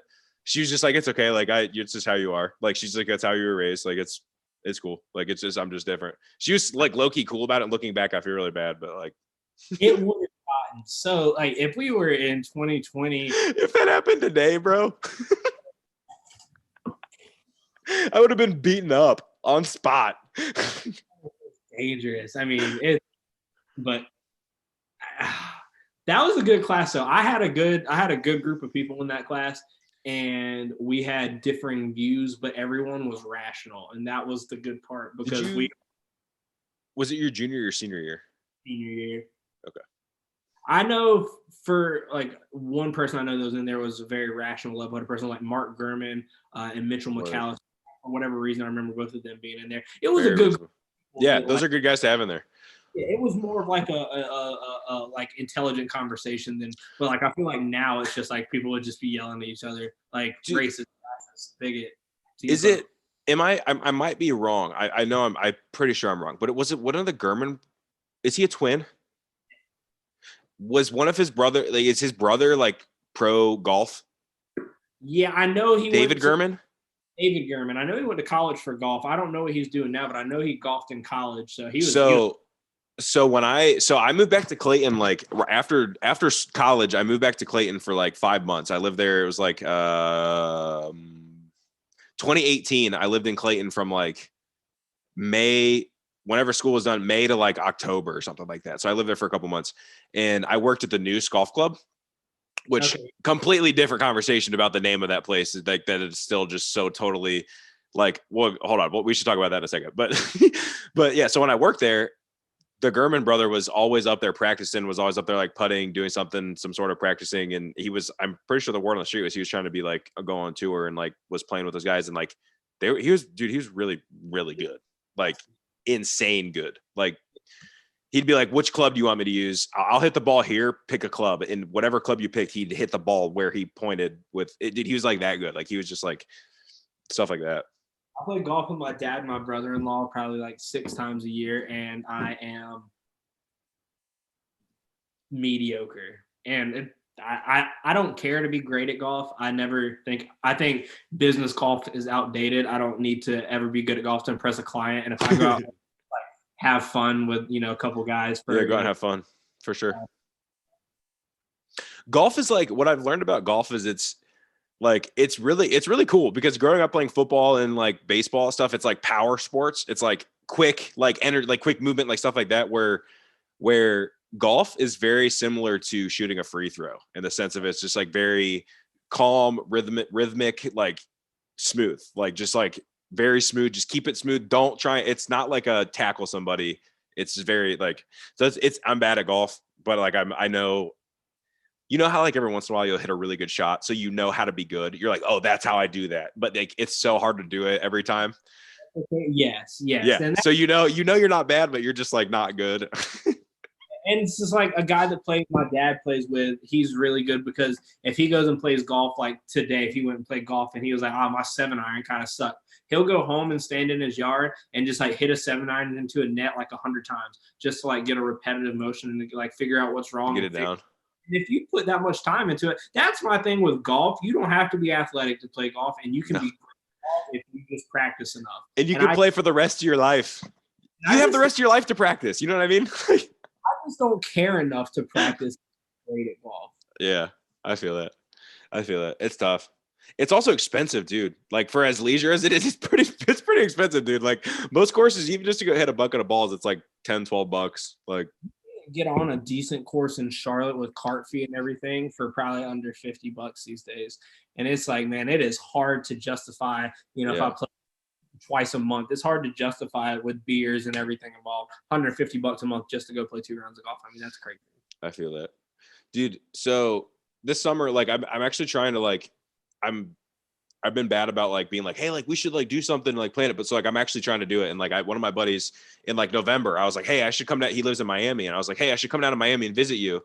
He's like, do it then. And I was just like, okay. So we ended up going down to Miami and visiting him. So like I'm down to like, if you would be down, like even if it's just like a weekend golf thing, like Molly loves North Carolina. Molly's mom is from Winston-Salem. Okay. Her dad is from Ashland, but came down and went to Duke, and her mom went to UNC. And so they met at Duke and UNC when they were going there. So Molly's aunt lives in Charlotte. They live in, never mind. I could, they live somewhere in Charlotte in one of the suburbs. And then one of our other aliens lives in Hickory, which is close to like, I think Winston-Salem or like Asheville up that way. It's Hickory, North Carolina. And then she has a family that lives in Atlanta. So like they're all from down that way. But either way, if we came down that way, I think that would be sweet. And it'd be a lot of fun to go golfing and like get some beers or something like that, hang out. I'm sure Stephanie and Molly would Molly's cool. Yeah, kind of. I'm just kidding. I love Molly. She's the coolest person I've ever met. But yeah, dude, I'd be so down for that. Me and Steph are actually, we kind of have like we started out with a 16 destination Sweet 16 bracket where we pick 16 places around the world, and we're going to go somewhere on vacation this year. Then COVID kind of dampened that. We're between a couple places. I think we're between a Euro trip, maybe doing a little bit of South Africa vibe. But our number one right now, which is crazy, is an island off the coast of Morocco owned by Portugal called Madeira. And it's kind of like a Spanish Portuguese, like the red, like clay shingled roof vibe, but you can also snorkel and it'd be like a tropical vibe. It's crazy. Word. And that's on the top of the list. I think we might end up doing that. It's gonna be sick. Dude, traveling's sweet. I wish traveling's a lot of fun. It's hard to like, obviously right now it's hard to do stuff like that, but being able to like, we were talking about our honeymoon and where we want to go, and I think we were kind of talking about doing a Euro trip and just like trying to plan, like pick like 3 cities. We say like 9-10 days we're gonna do, and we'll spend 3 days in each city, like Paris, London, and then like one other, We had talked about doing Amsterdam for a couple of days, hopping over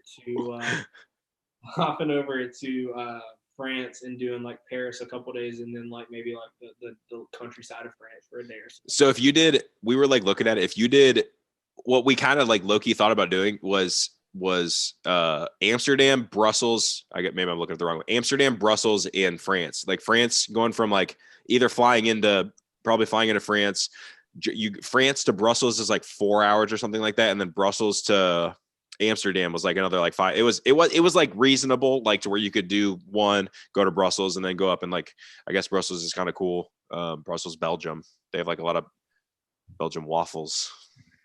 We've been to this place for 2 years in a row for my birthday, and I don't know why. It's like my thing, but like I would rather go here than literally anywhere else in the world. Where? So there's a tiny town in the mountains of Georgia called Helen, Georgia. It's and like an alpine, like Oktoberfesty type place.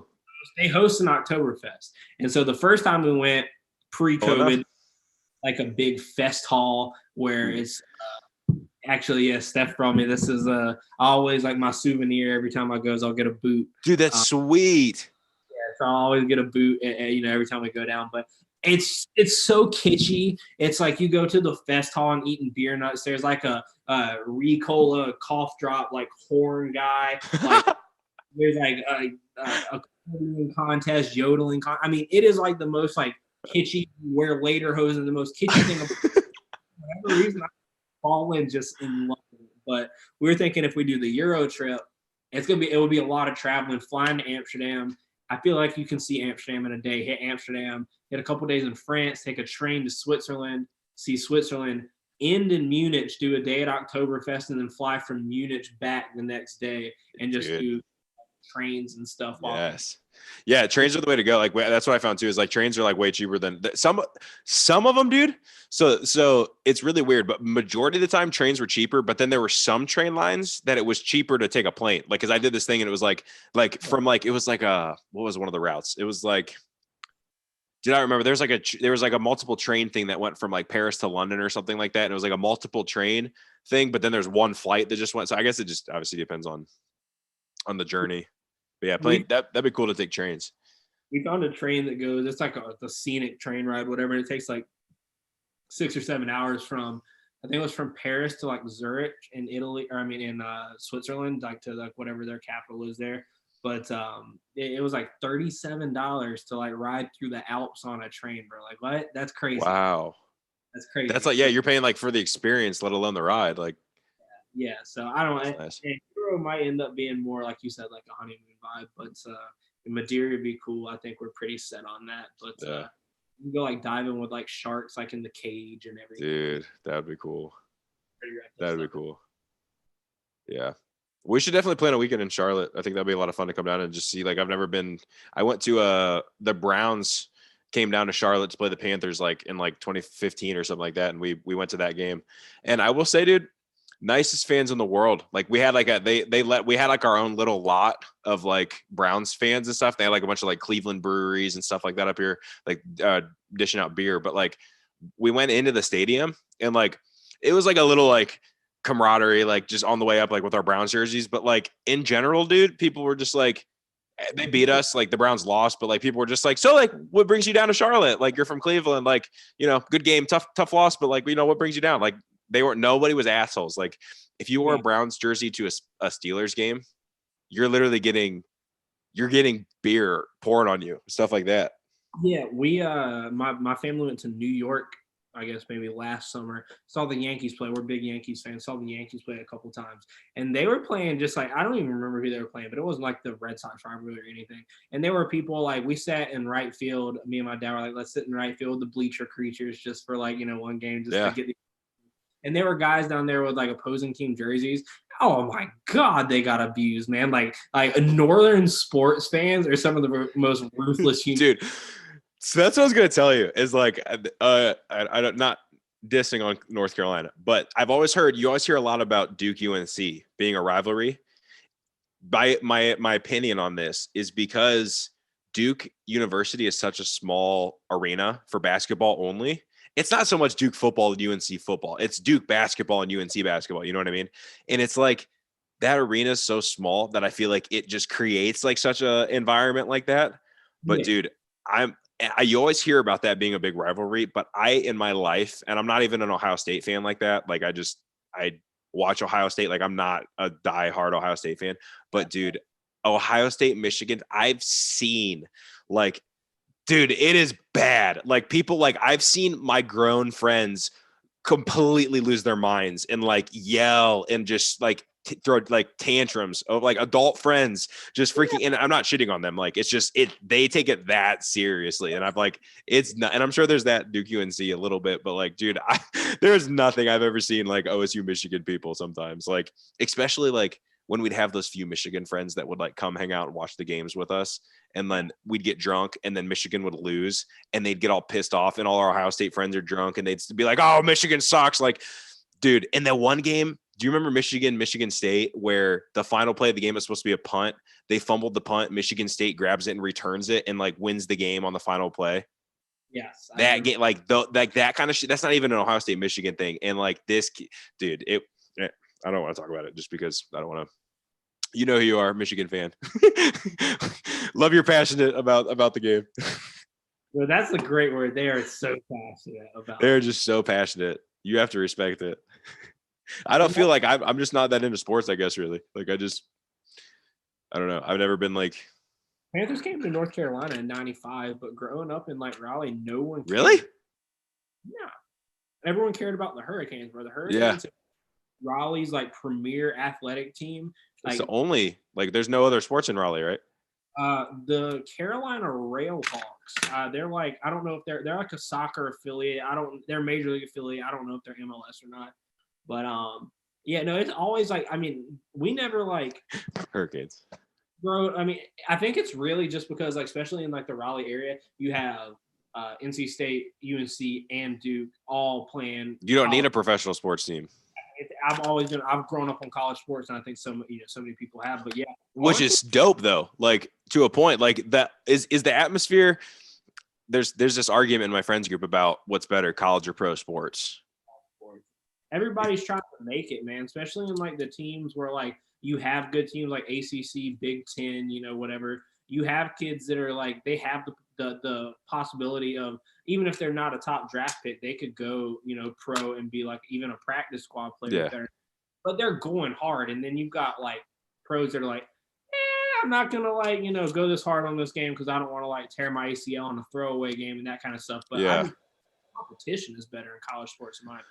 I agree. I also agree with the tailgating experience. Like I guess like the all around fan experience as far as like watching competitiveness. Like you're seeing what you're saying. You're seeing these guys' blood literally on the line, and then like you're seeing just these fans that are alma maters. Like I agree with that. My only, I don't want to say argument because I agree, but like my statement that I made about this year was the Browns made the playoffs and they beat the Steelers in the first round of the playoffs. Yeah. And I've never seen that in my life. And that to me was, and Ohio State won the national championship a few years in like 2016, which was awesome. Like that was sweet, but I would have taken any day. Like, and I agree that going to a college game is a better experience than going to an NFL game. But I would 10 out of 10 times take a Cleveland Browns playoff win over Ohio State national championship.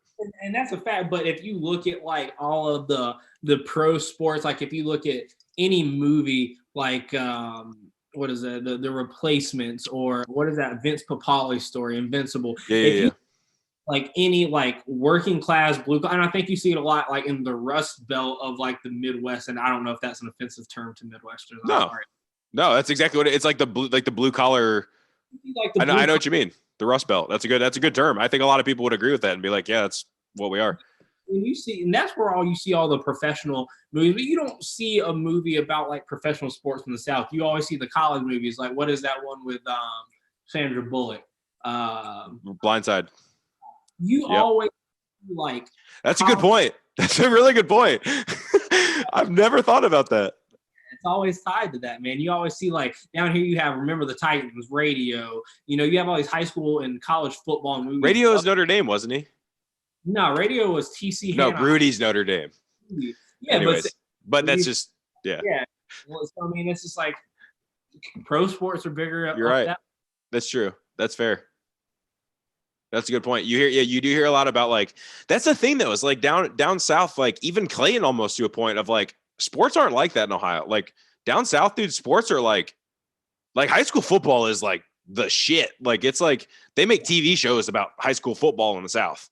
Well, it's crazy, and I don't know how much of it is like people like are fronting in college. But when we played intramural football, I don't think people from Massachusetts to play for a team like that's like you see their high school picture of them playing football. Like, how are you look at this kid, how are you the starting running back? Like you wouldn't have seen the field in a 4AA, game. Yeah.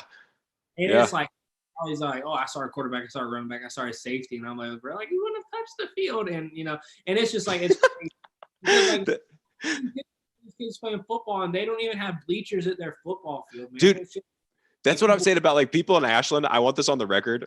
I'm glad you're saying this because I've told multiple people in Ashland, like, they're like, who would win in a football game? Ashland High School or Clayton? I'm like, Clayton would dog you guys up and down the street, dude. And they're like, no, we were good. We made it to the playoffs. I'm like, you don't understand, bro. Like it's different. Like these men are like, we had men playing on our high school football team, like Daquan Thomason, Gary Richardson, like Doug Stillwell. Like they were men, like actual men, and like just playing in high school football. And like, I'm sorry, like I love Ashland. Like I grew up here, I still live here, but like Clayton would drag them down the street. And it's just like it's in scale. It's just like somebody like teams from Florida or Texas or California would drag Clayton. That's true. No, you're right. Like it's just the farther south you get, like it's right. You see high school games on ESPN, like ESPN, like 2 or 3, even from Texas and Florida. What you're saying, like, what's that school that Joey Bosa, Nick Bosa, St. Petersburg, St. Augustine, or something like that in Florida? That's one of those, like, that's crazy. I can't imagine going to school like that, where like your high school has a stadium for your football. You know, I mean, yeah, high schools in the South have stadiums that are bigger than college stadiums in places. I mean, that's crazy. Cardinal Gibbons had like a low key kind of. First time I ever played on turf was Cardinal Gibbons. They had the closest thing to a college stadium we ever played on. Cardinal Gibbons is nuts, dude. It's like a stadium, literally. That is the only turf field I remember playing at. And that's the thing about, I'd say, like, dude, 75% of schools in Ohio have turf, because it's like, not because it's like we want to be cool. It's because, like, as far as cost, maintaining grass in Ohio, because it freezes and like the ground, it gets so cold. It's like, it's so difficult to maintain good enough grass. Like at Clayton, we had really thick, lush grass. So like we could have grass, but like in Ohio, it's not like the ground is so bad that like you have to. So like, instead of trying to maintain that all year round, it was cheaper to get turf put in and like replace it every, 15 years or something like that. Yeah, that makes 100% sense. I mean, it sucks though, bro. In Ohio, when you remember playing at Cardinal Gibbons, they're little rubber pieces they put in the turf, little rubber. Yeah. So in Ohio, when it gets cold, those things get real hard, and if you get tackled, dude, people would we did at Clayton, like, to a point, but like people would be bleeding, like in like, just because they were so cold, they were like little just rocks. You're getting tackled on rocks. It sucked. Cardinal Gibbons was actually my longest reception of my senior year that got called back because I lined up on the wrong side. I mean, Daquan Thompson was playing quarterback. That shows you how like new we were in that season. First game, whatever. Yeah. Literally, that was the first game our senior year. And I lined up on like the right side, and they were like, and I already pointed at the ref, got set, and then Roach was like, "No, you got to be over here. You got to be over here." So I go. Daquan throws a beautiful pass, like a 40-yard post route. I catch it contested with me and another guy go up, catch it contested, gets called back because I'd already got set on the line and then moved. And I was like, bro, that's like my biggest reception of the season is getting called back because of a technicality. But damn, this football is like that. There's always some bullshit. I remember, like, dude, there's some crazy shit that happened at our school. Like, I remember Coach Fowler getting technicals for throwing his visor, or like we'd always get yelled at for coming across that line. Our school was lit. You would never stay on the sideline. No. I tell you what, though, if you want to look at like fan bases, like our student section, the Comic Crazies or the C Squad or whoever, dude, they were right for the team. They did, bro. And same with basketball too. Like I remember, like after football, we'd go to basketball games, and like they were lit, dude. Our high school was lit, dude. Going to basketball games and watching Gary Clark play. Like I remember seeing this kid dunk in high school, like just yamming on people and being like, "Holy fucking shit, dude! I've never seen this in my life." If you've seen his Hoops mixtape, one of his first like scenes of the Hoop mixtape, he's dunking damn near from the free throw line.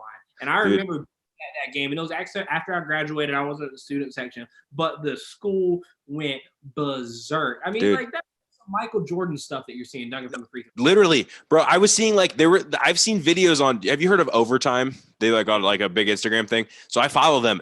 They post videos from Clayton. Like I'd say like, honestly, once a year. Like I'll see a video, like viral video that happened. I'll see Clayton's basketball court. It's some like this past year, it was this chick. She was like a girl basketball player, and she just saw somebody. She saw like 3 people and shot from the like deep and bucketed it, and everyone like freaked out. And it was like at Clayton High School. And then like 2 years before that, it was there's some kid that was like on the basketball team. And then before that, when Gary was there, I was seeing stuff all the time about Gary Clark in high school. Clayton was low key nasty at basketball. That's something I don't think it gets enough credit for, because Clayton, I guess, is known as like a football school. But Clayton's basketball program has always been top notch. Is it just me, or is Clayton only known as a football school because of Coach Fowler winning it in like 87? Yeah. Like it's not a football school. Coach Fowler won a state championship in 87, and they just kept giving him one more year. I mean, that's what I kind of wanted to say when we brought him up to originally. I mean, I'm not going to take away anything that he did. But No. just to say that Gary Fowler created a football dynasty is just not true. He won. You're right. Like they won. It wasn't Coach Firth like on that football team, or like one of our coaches was on that football team, like Brigman or somebody. Anthony Barber was. He was on the state championship. Yeah. Yeah.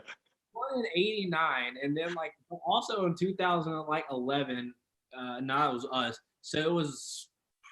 I was in high school. So like 2009, bro, you went 0-11, and like we still heard about that. You remember how he would pick one thing and harp on it all season? Yep. Our this actually, you know what? I remember the score of our junior year New Bern loss because he harped on it 55-0. Our entire senior year was his thing. Was it? We lost 55-0. Nothing. I guarantee if you look that up on like Huddle or something right now, that's going to be the score. He harped on that. Matt Reed had a QB rating of 0. It's crazy. I mean, but no, not a dynasty. Man, had a good season. Is a phenomenal coach, legendary coach. He had a tenure. I'll give him. He had a tenure. Oh, I love Coach Fowler, but to say that he's like a Hall of Fame coach is my. Sorry. Not you're I want to know what his lifetime record is at Clayton. I gotta imagine I would say it's not over 60%. The stats don't prove him worthy, but like he just was like that kind of like he's like a John Daly. You know what I mean? Completely untraditional in every way, but like still valuable too. So so much. Like he has that thing about him that you can't like. I'm not mad that they gave him that long. Like I wish he was still coaching, scaring the shit out of kids, like putting them in place. You know. Yeah, I mean, I do not regret that I played under Gary Fowler. I think that if you pick, like, I mean, he's kind of like a B-list Coach Ocheron. You pick like a Southern football coach that is just like a ass by the book 1980s scary to look at, kind of.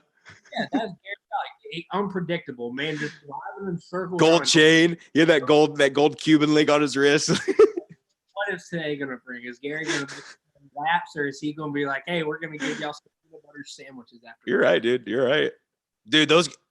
Who was the coach that like our senior year started doing the can of whoop ass thing? Remember, he had the 2 cans. It said like whoop ass on it, and he just started beating him over his head. Coach Martin, we're still friends on Facebook. Coach Martin, yeah, dude. No, same. He coaches at like Princeton or something like that. Yeah, he was for a while. Yeah, his son played at Princeton, and the team his son was on actually had a perfect season, like regular season, and went pretty deep in the playoffs. I don't know if they won the state championship, but I mean, I know that they were a great team. But yeah, we've been friends ever since I graduated high school. Yeah, he was my tight end coach. He was cool. That he was crazy in the tunnel, and that's one. The tunnel. One thing that so many people like don't understand is like you see like all these people blow up tunnels now. And now we had like pit. We had a tunnel with a fucking giant ass, like a 5-gallon fire extinguisher that they just go. What was that thing that we would say? It was do you remember the chant we would do? Like they did it every time. It was like the strong survive, but the weak don't. Yes. Yes, it was yes. The strong survive, and the weak don't last. Like everyone, dude. And when we would do the Lord's Prayer, was that not the most hype thing you've ever felt? Like when everyone's kneeling down, our Father who art in heaven, hallowed be thy name. We start like saying it, we'd get faster and faster. Everyone's like, the kid would go, oh! Start running down to the thing. Yeah, dude. The one thing that I'm going to say that I hated, because we had such a lit, and it's one thing that when Gary Fowler left, it actually changed. We had such a lit pregame entrance when we had the smoke. Welcome to the jungle playing. No, we didn't have that. That's what I was about to say, bro. We ran out. You remember we ran out of the tunnel. There were the cheerleaders, and then there was the band. And we ran like through the tunnel, and the band was like playing like a fight and song. they were like holding that thing. And we'd always I remember this I remember like I don't know if this was like often if you remember doing this, but I remember like you and I were like I don't know if you remember this. I remember constantly racing you to be the one that broke the paper. Yes. The first one to go through the paper. I remember and you were always faster than me. So I'd always be like trying to get up to the front of the huddle. So when we ran out, I could just sprint at the piece of paper and you'd always beat me through it and bust it. Yes, I remember that. But that was just what was always so. I was like, bro, can we not run out to like even like a censored like Ace Hood song? I A thought there censored was Lil like, I Wayne thought song, that, even some was it pregame that they would play like Welcome to the Jungle and stuff like that? pregame we had maybe Welcome to the Jungle, but pregame was mostly like the Beach Boys and shit. You're right. It was like old, it was like, yeah, like Creedence Clearwater. The like reasoning behind it was y'all ain't supposed to be listening to the music. You're supposed to be so focused on the game you don't hear the music. This is for the fans. But when I went back after they have a new coach, like they have hype music, like they have like a Drake album playing, like it's edited, whatever. But like it's just easier to get into the to Drake than to the get us hyped up. Like, dude, it was like that in the locker room though. We or in the weight room. Remember, we'd have weight room. We weren't allowed to listen to music. Yes, except for 7 a.m. weightlifting, and actually, this is why I hate Tom Petty's "I Won't Back Down." Every morning in 7 weightlifting, Gary Fowler made us all stand. We had like 4 people in a group and per mat. We all had to stand on the mat and a cappella sing part of Tom Petty's "I Won't Back Down" every morning. Stop. Like that's supposed to get us like fired up, and I was like, bro, like. I mean, anytime that song comes on like radio, like Spotify, whatever, I'm like, turn it. I had Hauser and then West. I had Coach Hauser our junior year and then West our senior year. And it was sweet. Like I liked weightlifting. Like it was fun. Yeah, I had Coach West. He was cool. Like I said, he hung out with my dad a lot. Then my dad was like, yo, he used to have like crazy hair, and that's just wild to me. His stretches were fun. Like I remember he did that one stretch where like you'd lay down and you'd like, I still do this because I remember that we'd lay down on the ground and just completely like foot to hand, try and stretch as far as you could your whole body, and like your whole spine would just like crack and you'd be like, oh yeah. Man, that's crazy. I like football such a mixed bag. Clayton, I know I've said that, but like I mean just like the coaches, like Coach first taught computer science. Can we talk about that? Like what he dude. I remember so many people in our class be like, hey, I'm going to go down to Coach Firth's room. And like, they'd always get to go, but like, what did they do? Like, what did they do? You know what I mean? Bro, like, it was like, if you took Coach Firth's class and you were already literate, like semi-literate in Microsoft Word, Excel, and PowerPoint, like you would be able to pass like the 2 tests that he gave out with no problem. And then you were just like surfing the internet the rest of the time, bro. His class was a joke. I'm jealous. I took hard classes. Like the easiest thing I took was my senior year. Dude, you had it with me. I don't know if we were in the same one, but I had Mrs. Hooks for the student assistant. I thought you had somebody else, but I had Mrs. Hooks, Rose Hooks, I had Pat Wood, ACC. Dude, she's so cool. Dylan. So we talked about her on the last podcast too, because Dylan's still friends with her on Facebook. And again, I can't. Full Clayton disclosure time. Do you know how many ACC notes I stole from being a TA? Bro. Like, I do, because I remember you made a copy of one, and I learned my dad's signature so that I literally made the copies of them. You gave me like one of them, and I copied it on itself and then cut them up and would like sign my dad's signature on it. Bro, it was unreal. Like, just why they made it too easy. Come on, Clayton. Go on. You literally leave a stack of absentee notes beside me, and you don't think I'm gonna pocket a few? Come on, dude. But this is the thing. If you were there, so like I found this out my junior year because I started driving. I didn't have a car yet, so I would my dad would ride to school with one of his friends. So like I would have to like drive him up, carry him up to Percy Flowers, and his friend would meet him there. I drop him off, and I go home and get ready for school. But I found out if you were to school before the end of second period, they wouldn't call home. Yeah. Like as long as you checked in before the end of second period. So like I would wake up, I would go home, go back to bed, wake up at like 9 o'clock, go to Bojangles, show up at school. As long as I was there before like 10:30 or whatever, before the end of second period, like I was good. Like no one said anything. It was ridiculous. It was so easy. And like we talked about this with, do you remember Zach Lamax, the kid named Zach Lamax? He was a year older than us. Yeah. So like, yeah. So we used to go to, his girlfriend's house at so I had Mr. Schwartz choir 4th period my junior year, and he had early release. So like I would be like, hey, Mr. Schwartz, I'm going to go down to the library and work on my senior project. And she'd be like, all right, cool. So I'd leave, and Zach and I would go to his girlfriend's house that he had off of campus. She was like 21 or something like that. And we just go drink beer and get ready for baseball practice. Just drink beer before school and come back. And Dude, it was way too easy just to get out of stuff at Clayton. I think there's just so many students that they couldn't. I mean, what are they gonna do? You know? That's what I'm saying. You have like probably like man like what we go to like they have probably 2,500 at our school. I mean, how are you gonna police that? Are Dude, you really they were like 3,800 the first year. So like Corinth opened before our between our junior and senior year, right? Yeah. Like Corinth wasn't open yet our junior year. I don't think no. Because I'm pretty sure the first year I moved to Clayton, we had like 3,800 kids. And then the next year, you're right, we had like 2,600 or something. There were like 3,000 some kids when I first moved to Clayton. And then they opened Corinth and like all the freshmen went there instead. Also, I don't know if you remember looking at it. Like if you looked at the breakdown of grade for Clayton, it was like, there was like 800 kids in freshman year. And then sophomore year, there were like 700. Then junior year, it was like 500. And then senior year, it was like 450 or like whatever. Like it like broke. They like come slowly. People were just dropping out. Bro, the amount of people, and I won't name drop on this one for sure, but the amount of people from Clayton that are now in like selling oil and stuff like that I've seen on Facebook. Essential oil. They're like Verve. Sorry. Yeah. There are a lot of people. There are a lot of people out there like being like, "Oh yeah, I'm a business owner. Like I own my own business." And you're like, "Oh, what do you do?" Like, oh, "I sell Verve energy drinks." You're like, "All right." Okay.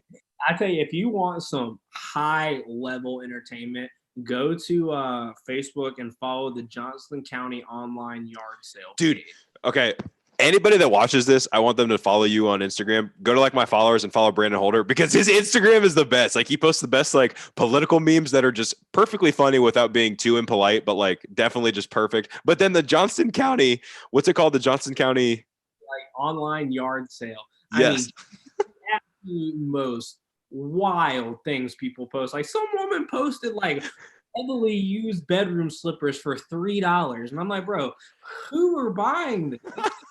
Some lady had like a heavily used bedroom slippers. I mean, they were white but brown. Like, and then there was like a teacup on a stick, and she was like, "You can use it as a bird feeder, $2." And it's like, bro, I waste more gas going to pick up a teacup bird feeder than I pay for it. It's just, I mean, every day I get on there. Where do these people live? Like, just I don't even know, dude. Where are these people from in Johnston County? Are they like out past Percy Flowers or something like that? Yeah, Benson and Wilson's Mills and stuff. I don't think I can be surprised. And every day I wake up and look on there, and I am surprised. I don't blame you. What are your top 3 restaurants in Clayton? Can be chain restaurant or not, like local, like top 3. Howard's Mini Mart hot dogs. Really? That place that's out there, like they had the breakfast sandwiches that Coach Fowler used to always bring us, right? Barber Mill, yeah, out that way. Yeah, Howard's, really, they're hot dogs. Really? Tops Jones is by far to me. Jones? Yeah, Tops Jones is to me. It's better. Really? Better than Percy's? I've only had Percy's a couple times. That's like my side of you're that's fair. You're on that side of Clayton, but like that's my side of the checks, bro. That's my side of 70. I'll say Bojangles just because that was my high school staple. Always on. Shit. Howard's, Bojo's. And then now I'll say I don't know if you've been back since it's been open. Manning's on Main. Shout out to Manning's on Main. Is it the one that's like up by Festejos? Or is it like the one that's downtown, like where there used to be a steakhouse? Downtown. It's right across from where Jones. Yeah. Okay. Yeah. Okay. Yeah, I worked at a marketing firm my junior year of college, like somewhere between junior and senior. I had a marketing internship with Divine Marketing Group out of Clayton. Word! I know exactly what you're talking about. I applied for a job there when I was living down there. Yeah, shout out Cindy Nanez, phenomenal woman. Like still sends me a card every year. Great lady. But our big thing that we did that summer was it was like the beer and wine tour, or the food and wine or food and beer tour. We get like 12 people, take them in a limo. We'd hop them around to like 8 different restaurants and breweries or whatever. That's cool. Wine to get these places exposure is like yeah. But Howard, I got really good friends with Howard is the guy. He used to actually work at McKinley's over there at Lowe's Foods on. Yeah. The little pub. Yeah, that little pub. He branched off and started Manning's, and I would say Manning's is probably the most successful, like mid to high Really? in Clayton now. I mean, they turned Really? Dude, Clayton has some sweet bars now. Like they have like from the Deep River Brewing, they have like that 1850 revival or 18 something revival. Yeah. The guy that runs that came in towards the end of my marketing internship and said, I don't have anything but an idea right now. But what I want to do is I want to play off of some different Clayton things, and I want to come downtown, have like a nice like whiskey type bar. Yeah. And I mean, I was probably one of the first people to actually hear that idea, like really, like family and friends. And he was like, I'm coming to you, help me get it off the ground. And yeah, now it's lit. Dude, that bar's sweet. That's one of the coolest bars I think we have in Clayton. They have that there's like a house that's right on the backside of that on Front Street, right? Yeah. By the railroad track, like right by the tracks. They got Wine on Main now. It was like that wine bar. Yep. Yeah. Actually, like they're putting themselves. It is, dude. We should like forget a vacation. We should just go back and visit our parents for a weekend. Like you go see your parents, I'll go see mine, and then we'll like meet up for dinner at night and stuff and like go hang out. I'm all about that. I'm down. Clayton's definitely done well for themselves as far as trying to stay relevant and doing like new like age ideas for like an older town. And that's cool. That's cool. We definitely need to get back there, dude. Yeah, man. For sure. All right. Well, I gotta hop off here. But it's good talking to you, bro. Sorry if I kept you too long. We just oh good, man. I'm just chilling. Yeah. But yeah, man, I appreciate you inviting me on. And yeah. But yeah, let's for sure link up offline and we'll get something together. Yeah, dude. No, for real. Like I'm down to like in the next couple months. Like let's plan even like a weekend. Like I don't know if we have like a 3-day weekend or something. But like just hold on. Hold on. My thing came undone. Can you hear me now? Yeah.